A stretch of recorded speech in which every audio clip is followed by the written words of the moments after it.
Do we need a bell? Is that what you said?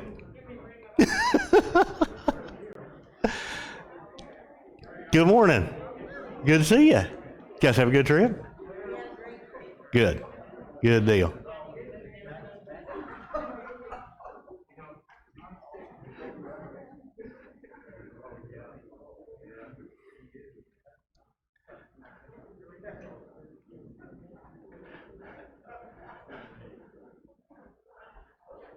All right. Thanks for being here this morning. We're continuing on at a look at the Sermon on the Mount. Really just the idea of what kind of people it is that we need to become. So, seeing the crowds, he went up on the mountain. Sat down. The disciples came to him, and he began to teach them, saying, "Blessed are the poor in spirit, for theirs is the kingdom of heaven. Blessed are those who mourn, for they will be comforted. Blessed are the meek, for they will inherit the earth. Blessed are those who hunger and thirst for righteousness, for they will be filled. Blessed are the merciful, for they will receive mercy. Blessed are the pure in heart, for they will see God. Blessed are the peacemakers, for they will be called children of God. Blessed are those who are persecuted because of righteousness, for theirs is the kingdom of heaven. Blessed are you when people insult you, persecute you, and say all kinds of evil against you on account of me. Rejoice and be glad, for great is your reward in heaven, for in the same way they persecuted the prophets who were before you. You are the salt of the earth. But if the salt has lost its saltiness, how can it be made salty again? It's then good for nothing except to be thrown out and trampled by men. You are the light of the world. A city set on a hill cannot be hidden. Neither do people light a lamp and put it under a bowl, but yet they put it on its stand so that it gives light to all who are in the house. In the same way, let your light shine before men, so that they may see your good deeds and glorify your Father who's in heaven. Do not think that I have come to abolish the law and the prophets. I did not come to abolish them, but to fulfill them. I tell you the truth, until heaven and earth pass away, not the smallest letter, the least stroke of a pen will by any means disappear from the law until all is fulfilled. So then, anyone who breaks the least of these commandments and teaches others to do the same will be called least in the kingdom of heaven. But those who practice and teach these commandments will be called great in the kingdom of heaven. Unless your righteousness exceeds that of the scribes and Pharisees, you will by no means enter the kingdom. You have heard that it was said, 'Do not murder.' Anyone who murders is subject to judgment. But I say, whoever's angry with his brother is subject to judgment. Again, whoever says to his brother, 'Raca,' is answerable to the Sanhedrin, and anyone who says to his brother, 'You fool,' is in danger of the fires of hell. So then, if you're at the altar to bring your gift, and there you remember that your brother has something against you, leave your gift. You'll be reconciled with your brother, then come back and offer your gift. Settle matters quickly with your adversary who's taking you to court. Do it with him. Do it while you're still on the way, or else he will hand you over to the judge. The will hand you over to the officer, and the officer will throw you in prison. I tell you the truth, you will not get out of there till you've paid the last penny. You've heard that it was said, 'Do not commit adultery.' But I say, anyone that looks on a woman to lust after her has committed adultery in his heart. So if your right eye causes you to sin, gouge it out, throw it away. It's better to lose one of your members than for the whole body to be thrown into hell. And if your right hand causes you to sin, cut it off, throw it away. It's better to lose one of your members than for the whole body to be thrown into hell. You've heard that it was said, 'Anyone who divorces his wife must give her a certificate of divorce.' But I say that anyone who divorces his wife, except for sexual immorality, causes her to commit adultery, and whoever marries a divorced woman commits adultery. Again, you've heard it said to the people long ago, 'Keep your oath. Do not break your oath, but keep the vows that you've made to the Lord.' But I say, do not swear at all. Not by heaven, that's God's throne. Not by the earth, that's his footstool. Not by Jerusalem, that's the city of the great king. Don't even swear by your own head. You cannot even make one hair white or black. Simply let your yes be yes and your no, no. Anything beyond this is from the evil one. That's where we are this morning. Last week, we talked about adultery. We talked a little bit about divorce. The goal of this, as Jesus drives this lesson forward, as he drives this sermon forward, is when we get to the end of chapter 5, is the big picture of love. Love like God. Right? So when you talk about murder or being angry, that's not necessarily looking out for the good of the other. Right? Adultery, not looking out for the good of the other. Divorce, the same way. But now we come to another little spot here where we have Jesus saying, do not swear. I don't know. It's been years since I've heard it this way. I don't know if anybody else has or not, but don't swear as in foul language. I don't think that's what he's getting at here either. What he's talking about is lying. Right? About being people of integrity. So, I have this little book. It's a great book if you ever get a chance to get it. It's called The Good and Beautiful Life by James Bryan Smith. It's on the Sermon on the Mount. And he talks about lying here, and he has some statistics. According to a study by Robert Feldman, in a 10-minute conversation, we tell an average of 3.3 lies, once every 3 minutes or so. The most shocking study I have ever seen concluded that we are lied to every 5 minutes, or an average of 200 times a day. Author Ralph Keyes, who has written an excellent book on lying, concludes that some form of deception occurs in nearly 2/3 of all conversations. Then he goes on and he equates lying and cheating. Author David Callahan broadens the category of lying to include cheating. Cheating involves deception with an intent to gain something. Consider some of the following examples that Callahan cites. Many wealthy parents take their kids diagnosis shopping. That is, they go to multiple doctors until they find one who will say their child has a slight learning disability because an official diagnosis of disability will allow their kid more time on the SATs, and a better score may get them into a better school. Personnel officers estimate that nearly 25% of the information they see on resumes is not just padding, but gross misinformation. As many as 2 million Americans have illegal offshore bank accounts they use to evade taxes. Thousands of Americans are knowingly pirating cable TV.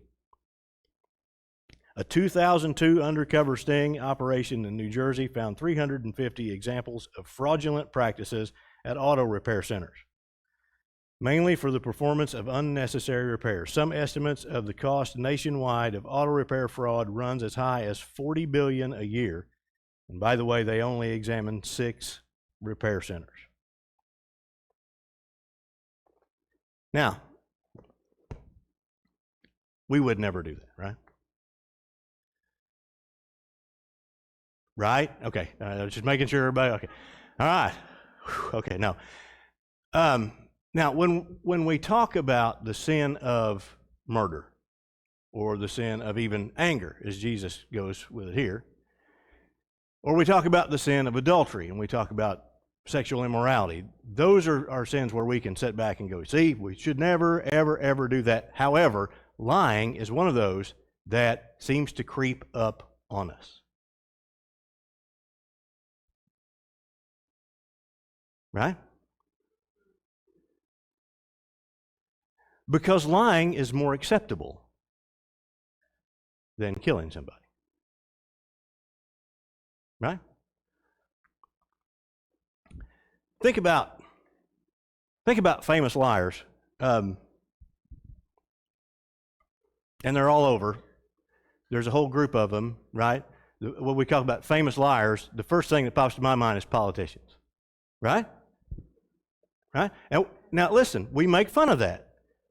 And for years, comedians would make fun of the fact that politicians lie. Now we don't even make fun of it because we expect it. We're more shocked if they don't lie to us. than if they do. Right? Because it's more acceptable. Now, why is it? Why is it that we feel okay to lie? We're talking about big sins and little sins. We categorize sin. Right. We do. And sin is sin. Right. To God. Right. You know, that I forgot where I heard this first, but, somebody did something one time and they said, you go to hell for lying, same as you can for stealing. It's the same thing. But Smith in his book does a really good job, I think, of talking about narratives by which we live. Right? That gives us excuses. So let me share his story. The first one that he tells in this book is about going to a party.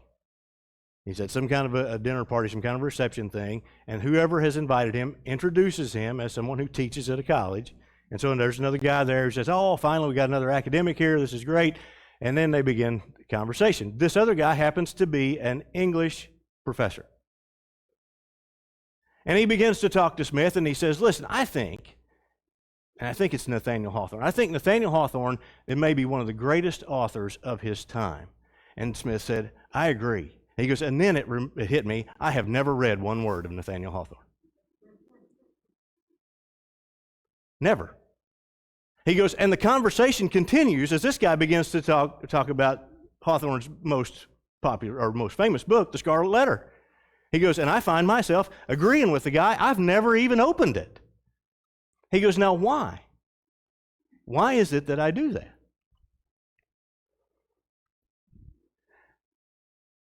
It's mostly based on it's a cost benefit. Right? What's it going to cost me to tell him that I have not read this? He may think I'm not smart enough to teach it at college. He might think, how did this guy get in here? We might have nothing else to talk about. It may be maybe damaging to me. Huh? I have another story. Some of you have probably read this if you've read Randy Harris's book, Living Jesus. I heard Randy give this particular scenario once, and it's great, by the way. He does a masterful job, so I'm going to steal it. He talks about his college students. And he says college students are particularly hard on people in public office and in the public eye who are dishonest. He said, so I set this up for them and I give them a little test. Let's suppose that you are about to graduate college. You are in your final semester. You have a job lined up. You have met that special someone. You plan to get married once graduation happens, and you are ready to begin your life together. And then it happens, you get the call. The call from the college registrar that says, you're missing a class. He says, so you try to negotiate with them. It's not going to work. I think Harris's words are, it's easier to negotiate with a terrorist than a college registrar. The class that you're missing, the hours you're missing, are in English. And so you find a class, the only class that will fit your schedule, and that is early American literature. And so you get the syllabus. All you want to do is pass the class, right? It doesn't matter the grade. I just want to get through it. And so you begin. And here's the reading list. And they begin to give you the reading list, and you start in. And you read it. And then the next section, you read that too. He said, then you get into poetry, and you read all this. The final assignment of the semester is to read the great American novel, Moby Dick. Because in case you're not familiar with that, it's an 800-page book about whaling. He goes, and you're from Kansas. Whaling doesn't figure into your future, right? And so he talks about this. He says, you've been a pretty good sport up to this point, but you're not doing this. This is too much. And so you get the the abridged version or the Cliff Notes or whatever it is they're called now. You get those and you read those. You watch both movies, right? And so you're ready. You're ready for the final. And you walk into your final exam. If you pass this final, you're done. If you fail this final, you fail the class, and you will not graduate. And the idiot professor, he says, puts one question on the test. Did you read Moby Dick? And he says, what's your answer? He said, as hard as my students are on people in the public who are dishonest, he said 95% of them will say, I will say, yes, I read Moby Dick. And he said, and the 5% that say they would answer truthfully, I suspect they're lying too. But he goes, but they come up with creative ways of excusing themselves, right? He goes, it's amazing how many of his students suddenly become theologians. God is timeless, so I can say I read it and then go read it and I won't be lying, right? Those kinds of things. But the truth of the matter is, as we're sitting here talking about this, how many of us would answer it that way? How many of us would go, I read it? And how would we justify it? Because I would say yes, okay? I'm sorry. But in that situation, given the circumstances, I mean, it's easy to stand here and go, oh, of course not.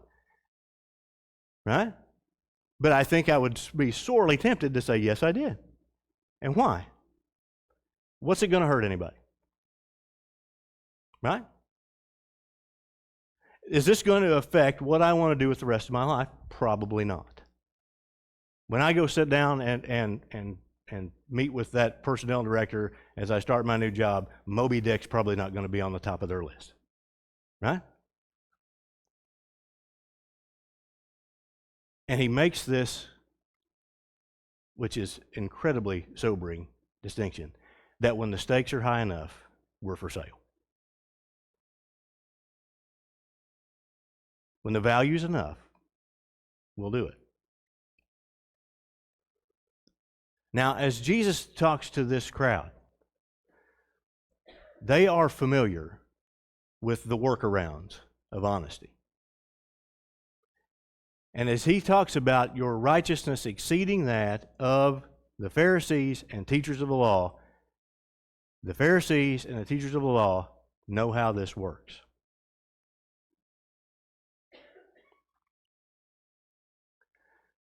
The Ten Commandments say, do not bear false witness against your neighbor. Right? Am I right there? Okay. They have taken that to mean, as long as you are not under oath, then lying's okay.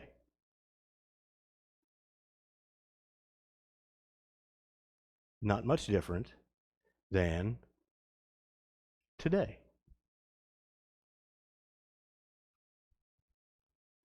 To lie to the authorities is one thing.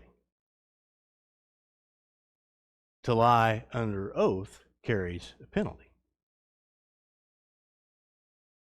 And they've decided that, or kind of come up with this way, and it seems to be standard practice, as long as I don't swear, I'm fine. But as usual, Jesus is moving in a different direction. His is, there should be no need for oath with you. That honesty should characterize his people. So as he unfolds this, and he says, so don't swear by heaven.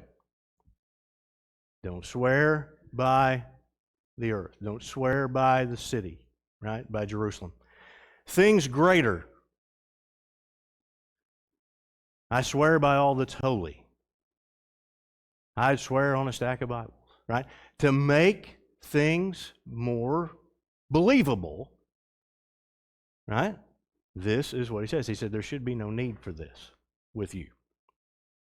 Now, I want to talk about this idea of cost benefit. What's it going to cost me to tell the truth?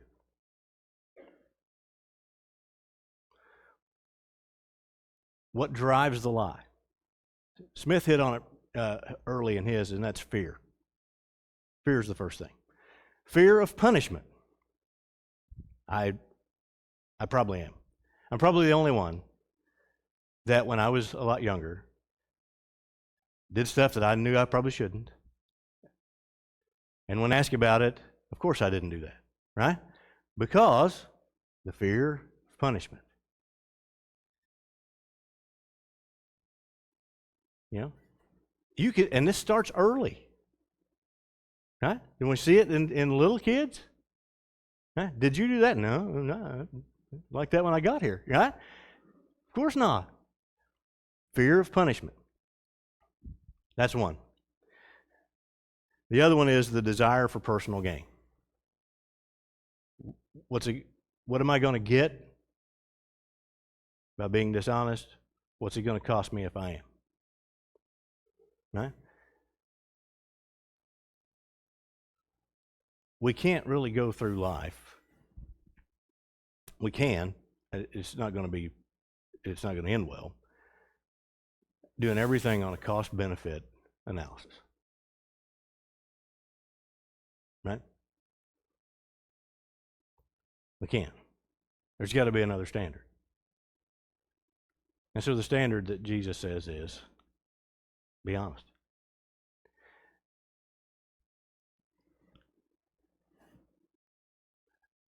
I told you up front that you were going to learn way more about me than you wanted to know as we taught this class. But I will tell you this, right? And I would like to say this is theoretical, something I read somewhere, but it's not, okay? Because this, I've experienced this myself. But lying is exhausting. Isn't it?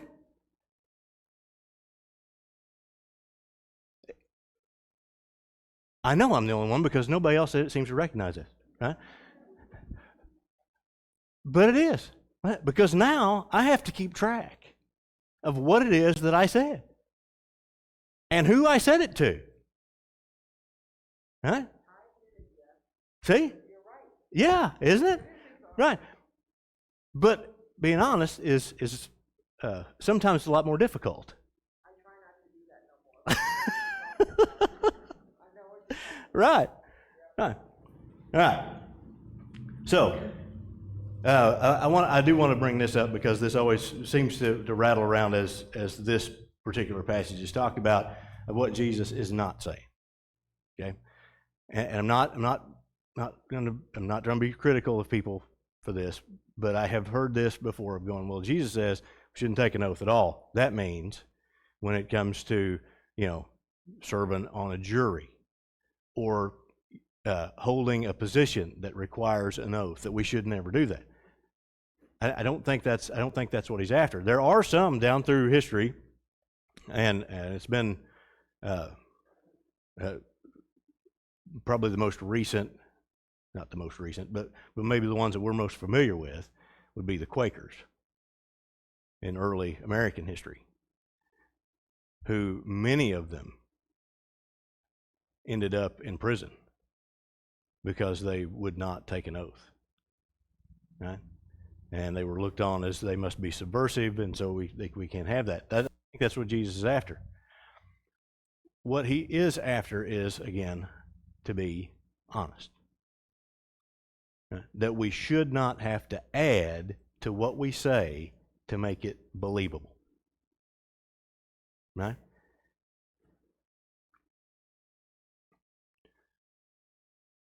But truth-telling can be costly.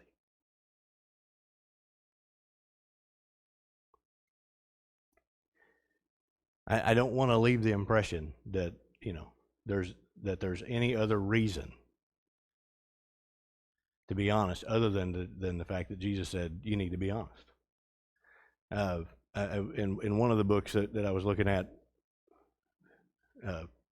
getting ready for this was they talked about a successful CEO who talked about the most successful people in his field.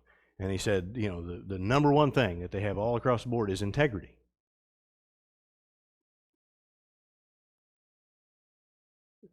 Is that the only reason to be honest? Because being honest doesn't always lead to success.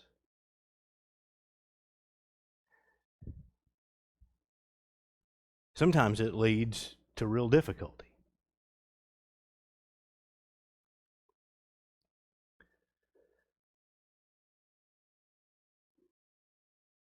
Stephen, in Acts chapter 7, is on trial. Right? Is on trial because the accusation is that he never ceases to speak against Moses or against this place, against Jerusalem. And Stephen stands up, and instead of saying, sorry, won't happen again, no, they must have misheard me, says, no, this is exactly what I'm saying. That I'm not speaking against this, I'm speaking about the fulfillment of all that's come to this point. And he dies as a result. Being honest can sometimes be costly. Peter and John at the temple, Acts chapters 3 and 4. Same thing. These guys are causing the city to be in an uproar because they're preaching Jesus. You need to stop doing that. You need to follow along. And Peter says, sorry. We'll obey God rather than you. They're threatened and sent out. Later on, they will be rearrested, beaten. But this continues on. Being honest sometimes is costly. And it shouldn't surprise us. Because in Mark chapter 14, as Jesus is on trial, over and over, it says, there's false witnesses who come in, their testimonies won't agree, and they're trying to get to the bottom of this. And finally, the high priest says, tell us plainly, who are you? Are you the Christ, the Son of the Blessed One? And Jesus says, yes, I am. And what further evidence do we need? They sent him to Pilate, and he was crucified. It is costly. But it's the kind of people we're supposed to be, is honest. Honest in our dealings with one another, honest in our relationships with one another. Now then, let's get to this one.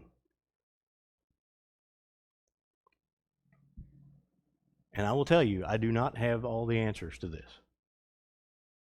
But it's something that we need to continually think about.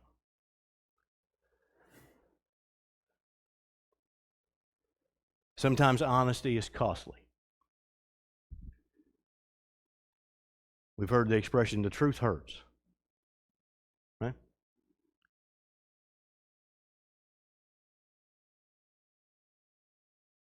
But we also hear speaking the truth in love. This entire section on the Sermon on the Mount, Jesus is pointing to, in case we've missed it, he's pointing to the two great commandments that he talks about later on. Love God and love one another. Right? And that's where he's dealing, and that's where he's headed when he ends up this chapter. So when is it okay to speak the truth to somebody, even when it's going to be painful, even when it's going to hurt, even when it might even cause damage? And the answer that I have for that is I don't know. But I do know this. I know that it takes a lot of paying attention. I know that it takes a lot of listening and understanding the people to whom we speak. And so I'm going to give you a couple of examples.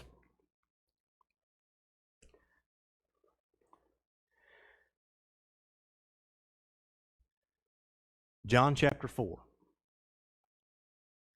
John chapter 4, Jesus is headed out of Judea towards Galilee, stops in Samaria, Jacob's well. It's about noon when the Samaritan woman comes. And Jesus has a conversation with this woman. Right? Give me something to drink. Why do you ask me? You're a Jew, I'm a Samaritan. And John says they don't get along. Jesus said if you knew who it was that asked you, you would ask him and he would give you living water. And she says, well, I'd like to have that. And he said, okay, well then call your husband and let's visit. And she says, I don't have one. He said, right, you've had 5. The one you're living with now is not your husband. And she tries to change the subject a little towards religion, right? Well, so where do we worship? Should we worship here or should we worship in Jerusalem? And Jesus continues the conversation with her. And at the end of this conversation, she runs back into town and says, come and see a man who told me everything I ever did. Right? Now, Jesus was honest with her, right? About her situation, about who he was. Right? Now, fast forward about 4 chapters, and you will find Jesus in discussion with the Jewish leadership in John chapter 8. And there we hear Jesus say things like, you are not children of Abraham. You're children of the devil. Now, that's quite a bit different tone than with the woman at the well.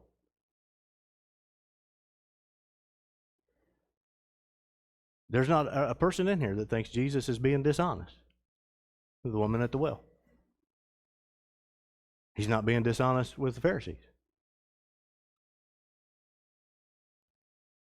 But there's a way in which, as he talks to both of these people, each of these people, and in countless others that we find through the Gospels, that Jesus understands the person to whom he talks and what they can handle and what they can't.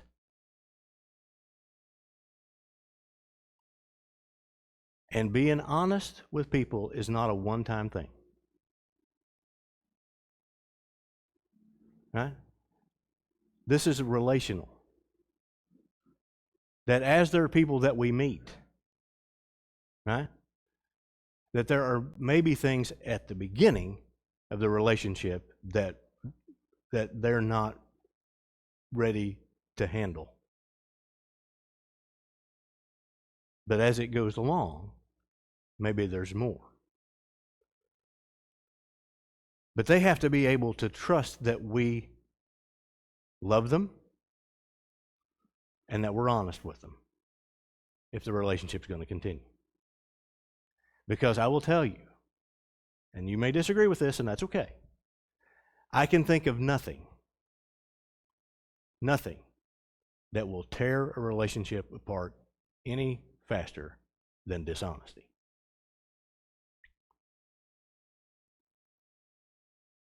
Because when I'm dishonest, then it gives you the opening to question everything I have ever said or will ever say.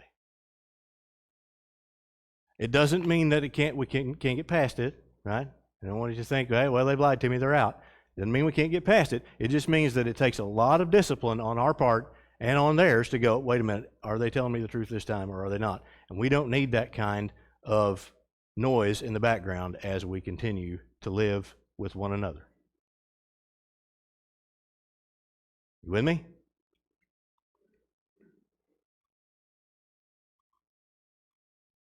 Okay. Wow, we're almost done. Just sit tight. It won't be long now.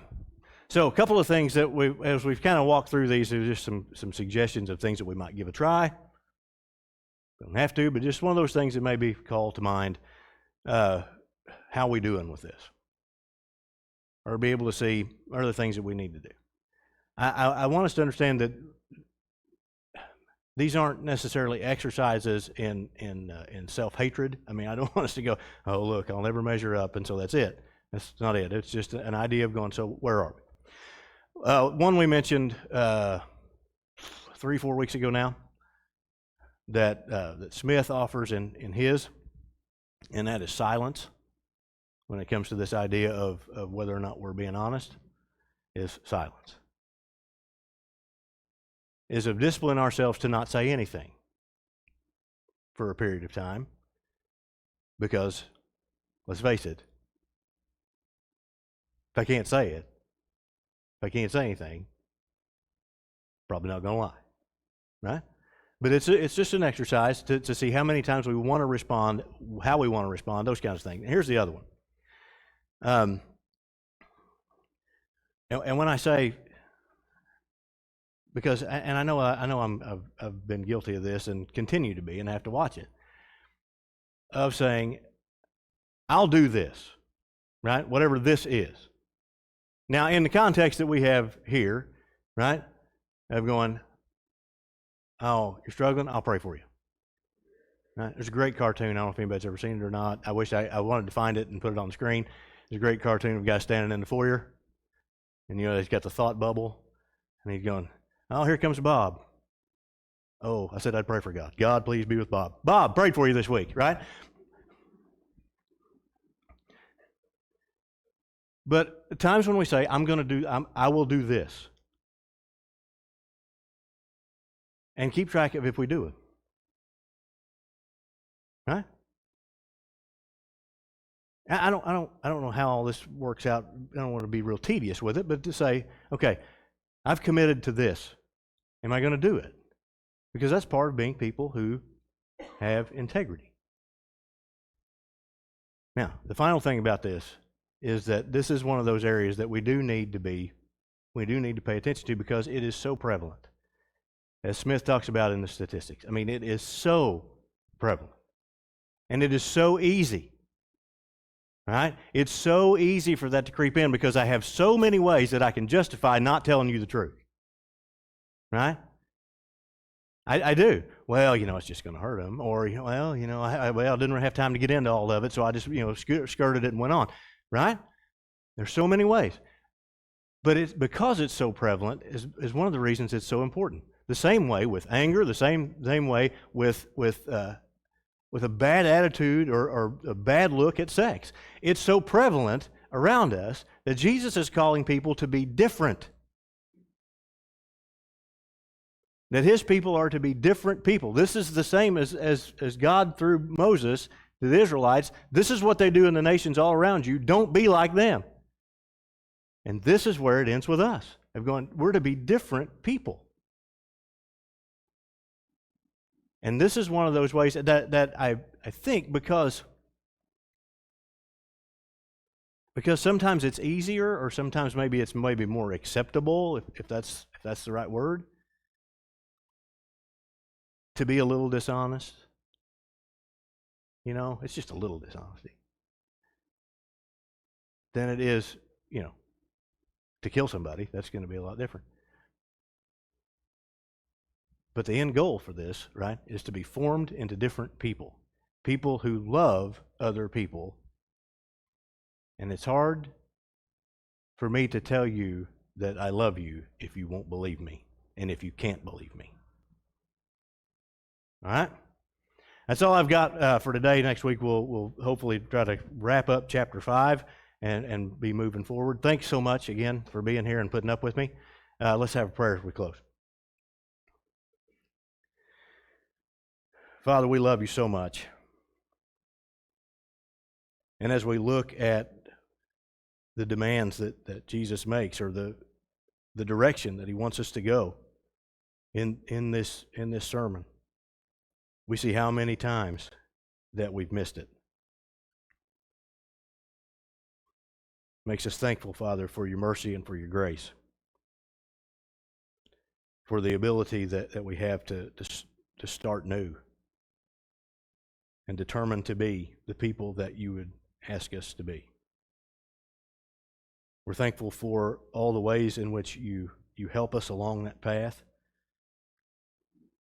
by the Spirit that you've given us, by the community of faith that we have, that we can walk together in this. Father, what we want is to be your people.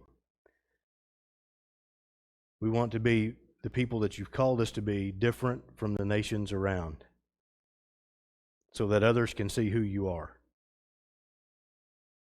and would want an introduction to you. Thank you so much, Father, for our time together this morning. We love you so much. In Jesus' name, amen.